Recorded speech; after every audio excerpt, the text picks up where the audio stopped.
Ja nu sanāks 50/50. Katru dienu es pieņemu tūkstošiem lēmumu. Tāpat kā arī risinu daudz problēmas.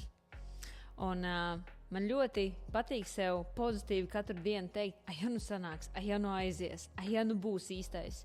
Izcils piemērs ir tajā, kā es skatoties uz katru produktu, kurš mums ienāk noliktavās, un tie tiešām dienā varbūt pat 10 un 15 jaunumi.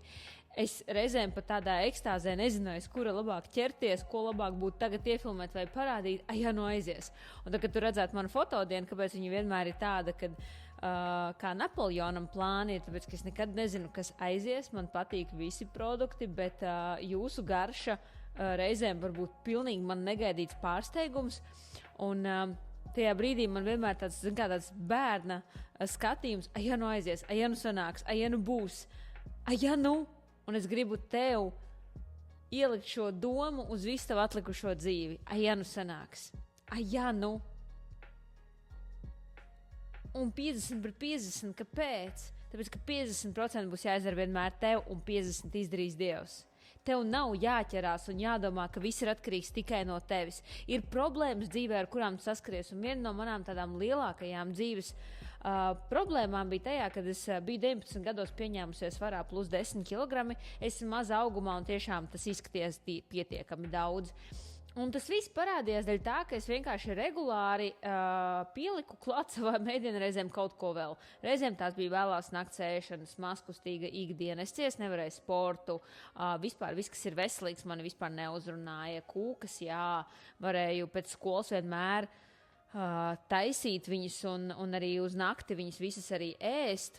Un tas viss beidzās ar to, kad man nepatikās tas, ko es redzu spogulī. Un ko es darīju? Es aizgāju galējībās. Es varēju 5 dienas ēst zaļumus, tad sestdien, svētdien noēst visu māju. Domādam, ka šādā formātā es notievēšu, es taču 5 dienas esmu kārtīgi centusies. Bet tas nedeva nekādu rezultātu. Un pēc pusgada es redzēju, ka es mīcos visu laiku uz vietas, ka nav bijis tieši nekāds progress, jo it kā jau es pieturos un cenšos, bet nav rezultāta. Un tas viss noved līdz tam, kad atziņa nāca tāda, ka vienā dienā tu nevari nomest svaru un vienā dienā tu arī nevari pieņemties. Vienīgā lieta, kas tev ir jāmen savā domāšanā, ir kas ir tas, ko tu esi gatavs darīt ilgtermiņā.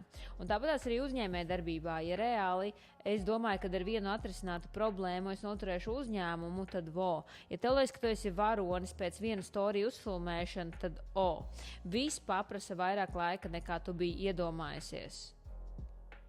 Viena kūka.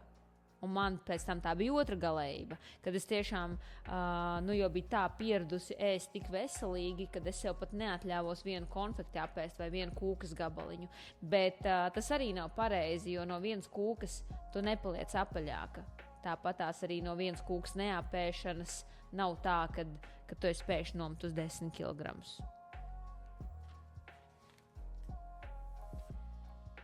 Man lielākā vaina bija tajā, kad pie katras problēmas es centos paņemt to tik personīgi, uzskatīdam, ka es esmu vainīga pie tā. Kāpēc sāku pēkšņi runāt par problēmām?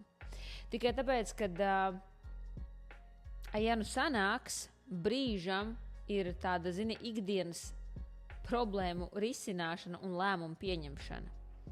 Arī, ja nu sanāks, tas ir tavs pieņemtais lēmums, tikai tu esi atkarīga, vai tu viņu pieņemsi, ticot, ka tev tiešām sanāks, vai arī tu pieņemsi domādama, ka tik un tā nesaies. Bet tev nav jāatrisina visas dzīves problēmas, un tev nav jābūt katrā problēmā kā tādam korķim. Man likās, ka vienkārši tā lieta, kas notiek, es pati esmu vainīga. Vai es pārāk ilgi ar šo problēmu gribēju dzīvot kā vīrs ar sievu. Zini, kad notiek situācija, tev pamat puisis, piemēram, un tas ir fakts vienkārši, ka tas tā ir. Un ko tu gribi? Tu gribi tagad varbūt visu dzīvi, tagad uzskatīt, ka tev neviens cits vairāk nebūs, un tu pārdzīvo, un daudzi to nevar pārdzīvot pat entākos gadus, un tāpēc nākamās attiecības vai nu neuzsāk, vai nu nemitīgi uzskata sevi par vainīgu, ka viņas tik un tā neizdosies. Tas tikai kā piemērs. Bet ko es izdarīju? Es pārsvītroju to visu. Problēma bija, atpakaļ neatsmelsi vairāk, attiecība vairāk nav. Ok, next. Skan skarbi. Bet ja es nebūtu šādu lēmumu pieņēmusi, es vienkārši sākotnēji par to pārdzīvoju 3 gadus. Un nevarēju to palaist vaļā. Ja? Bet es tagad cenšos uz katru problēmu skatīties, kad kādu 3 gadi, 3 mēneši. Pēc tam es centos no 3 mēnešiem uz 3 dienām, un tagad no 3 dienām uz 3 stundām. Un ja tagad man problēma risināšana aizņem 3 stundas, vai es viņu pārdzīvoju, nevaru un analizēju, un rokos dziļumā, un domāju, un atceros, ak, mans Dievs, mana dzīve man vienkārši būtu neizdevusies. Tā kā numur 1, atceries, kad problēma nevar būt personīga tava situācija. Tu vienkārši nolem 10% veltīt tam, ka tu saproti, kas tā ir par problēmu, un 90% uz to, kā viņu pēc iespējas ātrāk atrisināt. Viss, ejam tālāk. Man tāds ir nauris, vispār bez emocijām risina problēmas. Nu tālūk. Jo spēcīgi cilvēki dzimst tur, kur vairāk šķietami liekas, ka nav vairāk iespēju. Un piemēram, man uzrakst meiteni, Klau, es šodien saslimu augstajos, nebūšu darbā. Agrāk man būtu reāli panika, es būtu visas savas domas jau kā tu tā, un man jau toreiz vajadzēja to izdarīt, un tagad mēs vēl šodien to neizdarīsim, man būs jāiet, bet es taču gribēju izdarīt citas lietas, un tu jau zini, ko? Nē, ok, labi, nākamā diena, kad tu esi, izdarīsim tad, kas ir tas, ko es varu šodien izdarīt lietas labā, ok, viss, kas liekas nāk par sliktu, man nāks par labu, es ar visu tikšu galā, nākamais risinājums. Plāna maiņa, tas nozīmē, ka mums ir jāprecizē nedaudz maršruts, kā es to nosaucu, un vienkārši jādara kaut kas cits. Brīžam, kad tu esi sagurusi, jā, arī es tādu punktu sev pierakstīju, tieši saguruma procesā tu sāc sevi nenormāli žēlot. Un arī tā var šķietam likties, ka tā ir problēma, ka tu vairs nevelc līdzi, jo tev nav spēka. Tajos brīžos tu pieņemsi vislabākos lēmumus. Uzskati to par tādu lēmumu pieņemšanu, jo tev būs sevis tik ļoti žēl, ka tu beidzot sapratīsi, ka ir kaut kas dzīvē jāmaina. Mans ļoti labi strādā. Vēl viena problēma kā rūgtums, aizvainojumi, cita cilvēka komentāri tavā dzīvē, ja? Un ka tu sāc uzskatīt, ka tas ir tev kā sots. Esmu vīlusies cilvēkā, vīlusies situācijā, es to negaidīju, tas bija pārāk pēkšņi. Tas nav tev kā sots. Tā ir vienkārši situācija, kas notikās. Es vienmēr uzdodu sev jautājumu, kas tas, kas man ir jāmācās no šīs situācijas, pie kā es biju vainīga šajā situācijā, ko es varu nākamajā reizē izdarīt labāk, ko tas man māca. Risinam 10%? Nē, 10% saprotam problēmu, 90% risinam. Saprotam? Saprotam. Un pie tā visa tu noteikti nepriecātos vai nejautātu vai neskatītos manu padomu, ja es nebūtu piedzīvojusi izdošanos. Un tā izdošanās nav tāpēc, ka ir bijis viss viegli. Katrs mans jaunais kolēģis pieņemtais darbā ir tikai bijis tam dēļ, ka vai nu es netieku līdz darbiem un viss ir slikti, vai nu kāda nav un man ir vajadzīgs aizvietotājs. Jeb no problēmām. No skaistas dzīves man nav paņemt kolēģi darbā. Man nebija ko darīt, un tagad man vajag kādu kompanionu, ar ko svinēt dzīvi. Tieši tāpatās Elindī House. Mēs nepaņēmām, tāpēc, ka mums nauda nav kur likt. Tas viss ir bijis caur grūtībām, caur problēmām. Īstenībā katrs lielais lēmums, kas mums ir pieņemts, tas nav bijis tam dēļ, ka viss ir bomba. Ir grūtības, ir problēmas, meklējam risinājumu, pieņemam lēmumu un aiziet. Un tā ir bijis vienmēr. Līdz ar to, ja tu sastopies ar grūtību, ar problēmu, zini, ka tikai no tevis ir atkarīgs, vai tas tev būs level up vai level down. Level up or level down.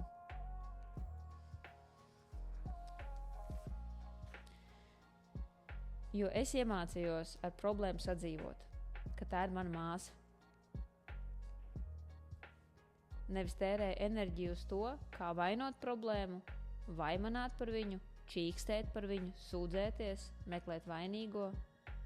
Man komandā, kad kāds kļūdās, es daru tikai vienu. Nav svarīgi, tā ir jauna vai ilgāk strādājoša kolēģi. Numur 1. Kāpēc tāda situācija notikās? Vai šāda situācija ir jau bijusi iepriekš? Mācamies no šīs situācijas un vairāk neatkārtojam. Visa matemātika. Un vairāk neatkārtojam.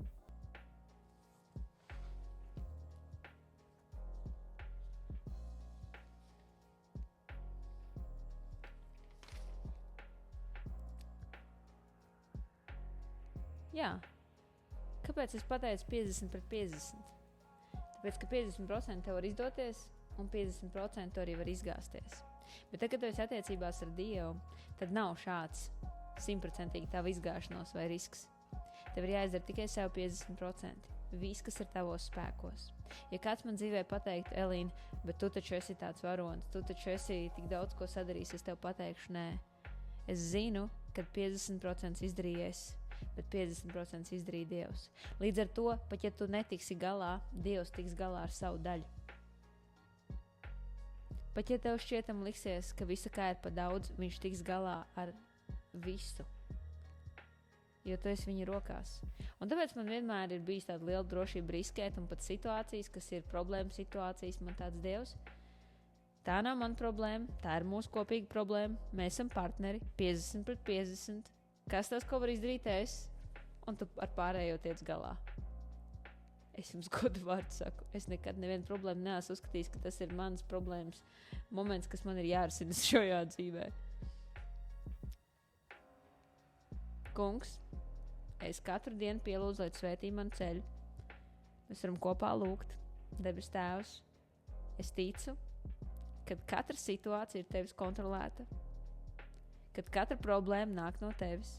Ja es esmu kaut ko nenočekojis, kaut kur kļūdījusies, kaut ko neesmu pareizi līdz galam sapratusi, māci mani, palīdz man turpmāk tā vairāk nedarīt, bet palīdz man tikt galā ar šo situāciju, kas ir radusies, dod man vislabāko risinājumu, kāds vien var būt, svētī, lai tas nākt man tikai un vienīgi par labu, dod man mieru, pareizu attieksmi pret cilvēku, pret situāciju, lai es rīkotos pareizi. Māci mani, lai es būtu par svētību, pat saskaroties ar šo un dod man spēku un gudrību tikt ar to galā. Dievs, mēs esam partneri, 50/50. Palīdz man tikt galā ar visu un vēl vairāk. Tā ir man ikdienas lūkšana. Dievs, palīdz man tikt galā ar visu un vēl vairāk. Un kad gāžās problēmas manā dzīvē reāli 1, 2, 3 jau no paša rīta stundas, es teicu, ok, Dievs, es pati uzprasījos.